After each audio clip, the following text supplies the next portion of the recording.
you get good ideas suddenly come to you, like a comedian on the stage where he's making gags, and he doesn't plan the situation in advance because he doesn't know what kind of a situation is going to arise. But somehow something works for him so that he's constantly witty and has these comebacks which make everybody laugh.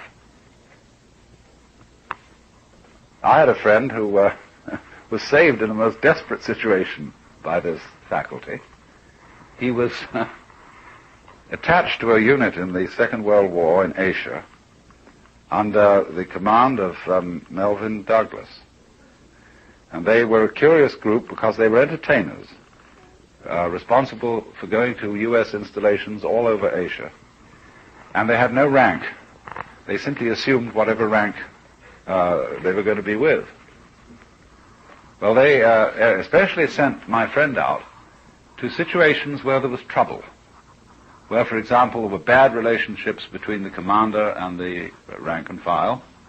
And there was one such base inside China where there was an American colonel who was just a beast and a testy fellow. And they gave him orders to go in and take the stuffing out of that guy.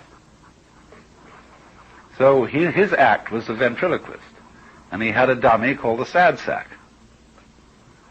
And he got on the stage, and this huge auditorium in a tent or something was set up. And here was this colonel with a nurse sitting in the front row. And so he began a dialogue with his dummy, the sack, and began making rude remarks about the colonel and the command in his camp. Suddenly the colonel said, "Soldier, get off the stage." And so my friend said nothing, but the sad sack came back with some crack at him, you see. He said, "Soldier, get off the stage or I'll have you court-martialed." And despite anything the sack had said so far, there wasn't a laugh from the audience. They were frightened of the colonel, you see. And suddenly the sack said, "Oh, shut up or I'll put you back in my jockstrap." And my friend said he had no idea. He had never premeditated such a remark. It simply came like that. And the house broke up, just absolutely broke up.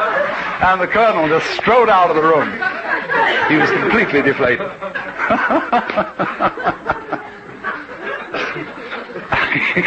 My friend says to this day, it was the sack that said it. I didn't say